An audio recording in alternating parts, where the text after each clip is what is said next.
Мен мектепте мұғаліммін. Ошол жерде бир чыган акын чыкты да. Ошол акындын китебин баардыгыбыз окуйбуз. Үй бүлөбүз менен окуйбуз. Мунун атасы да окуйт.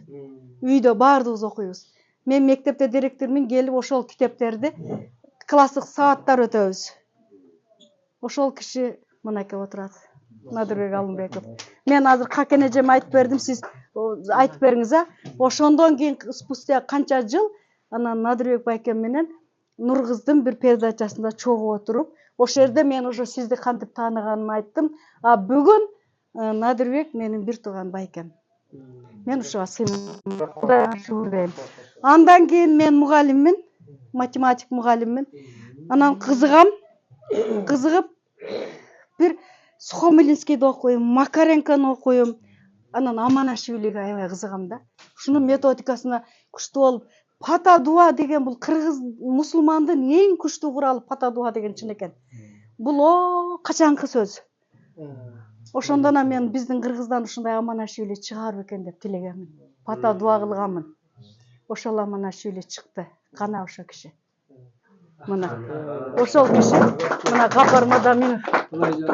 Мен сизге канча жолу пост жаздым, эми окудуңузбу, окубадыңызбы? Кыргыз бизден чыккан Аманашвили.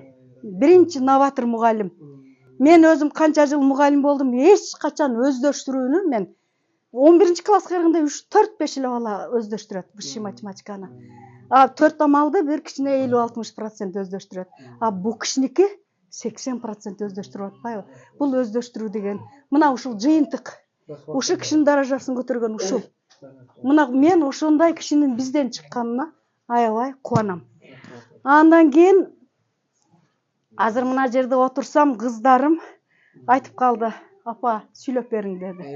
Сүйлөп бериң дегенде мен каяктагы, мен кимди мисал келтирем? Мен ушул эки адамды, эки үй бүлөнү мисал келтирдим. Ушундай Какен эже?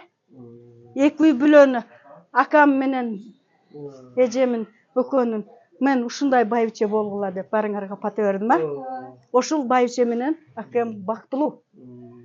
Акемдин периштем деген ыр кимге чыккан? Мына ушу кишиге чыккан. Канча сулуу кыздар ыйлап калып кеткен. Атын эжем өзү билет. Онун китебинде да бар. Бирок ошонун бардыгынан тандап байкем ушу киши менен жашап аткан.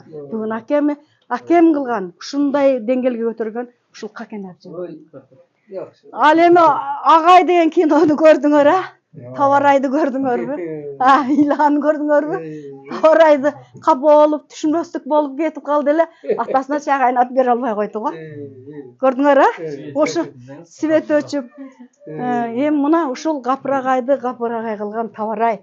Мен айттым, а кыздарым, Кудай таала мен мына силерге жолуктурар экен дедим беле. Мен мына жерде отурган кыздарымдын бардыгына айттым. Силер мына ушул Какен эжемдей аял жубай болгула, Табарайдай жубай болгула. Ошондой кылып туруп ушу көтөрсөңөр, азыр булардын аялдары бактылуу эне, бактылуу жубай.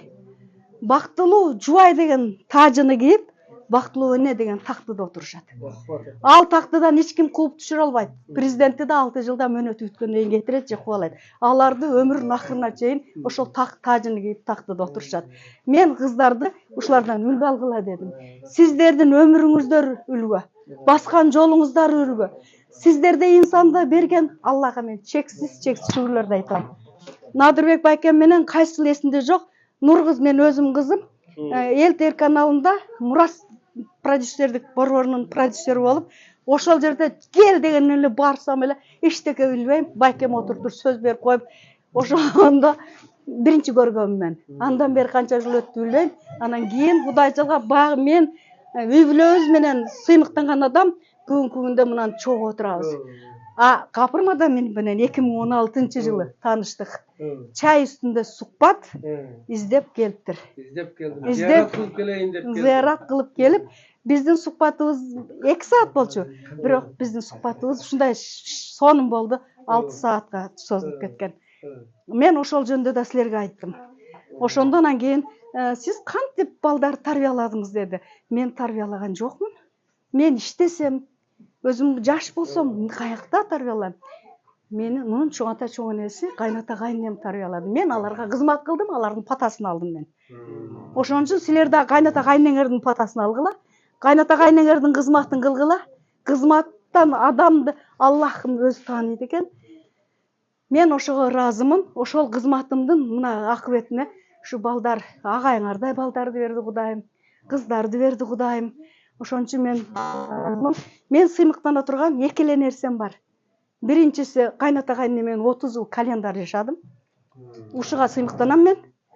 Андан кийин мына мисалы үчүн эң бактымдай кайната кайнене эткен Соромо Шариповичтин аялын билебиз, 9 жыл бирге жашаган. Мен 30 жыл бирге жашаганмын. Андан экинчи кыштакта жашадым. Ушулар кыштакта кетмен чаап, орок оруп, чөп чаап, мал кайтарып, карап, ошонун эле арасында китепти окуп, үйрөнүп, Кудайга шүгүр, шаарга келип биз лицейге өткөзө албай бир ошондо кабырмада минипти биз билбеппиз, тааныбаппыз. Анан эметти ошо кыштактын эле балдары Кудайга шүгүр ушул деңгээлге жетти. Мен Кудайга сиздерге Кудай өмүр берсин. Ар бир ушул жерде отурган балдарыбыз ушулардай аксакал болгула. Ушулардын жубайындай жубайлар болгула. Какен эжем менен Табарайдай жубай болгула кыздарым. Күйөөңөрдү, мына эркектерди бүткүл аалам дүйнө көтөргөн бир тен, аял көтөргөн бир тен. Ушу күйөөңөрдү көтөрүп, менин байым даткан келин эч жаман болбойсуң, бир күн канша болуп отуруп каласың да. Анан дагы бир нерсе, үйдөн электер, мынакей садаң болойн азыр, Эрланым турат. Очуртта, Эрлан. Садаң болойн, калгандарын билбей атам. Мадияр бар. Садаң болойн, мен эми чындыгында билбейм, кыздардан билгендериме пата бердим. Ушол кыздар дагы менин неберелерим болуп калсын деп тиледим.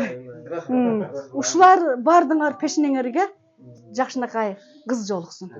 Багыңар ачылсын. Эр жигиттин эки омаdı бар, ошонун бири жакшы аялга жолугуу. Периштедей кызга жолуккула сатаң болоюндарым. Бактылуу болгула. Анан кийин дагы эми мына жерде өзүмдүн балам болсо деле эки ооз айтып коеюн. Азиянын астаны деген китеп бар. Анан Арстан Кыргызстан келетат, качкыла дейт. Ошол арстандар мына турушат. Мына ушу силер Кудай кааласа, Кыргызстандан Азиянын астанды мен өзүм оюм, түшүнүгүм, мага булар деп айткан жок, өзүмдүн түшүнүгүм ушу силерсиңер. Мына ошол силер Кудай кааласа Кыргызстандын келечеги, Кыргызстанды көтөрө турган арстандар силерсиңер. Ал эми арстанды арстан кылып өбөк жөлөй турган кыздар силерсиңер. Бактылуу болгула, Кыргызстаныбыз өсүп өнүксүн. Барыңарга ийгилик, ден соолук, аманчылык.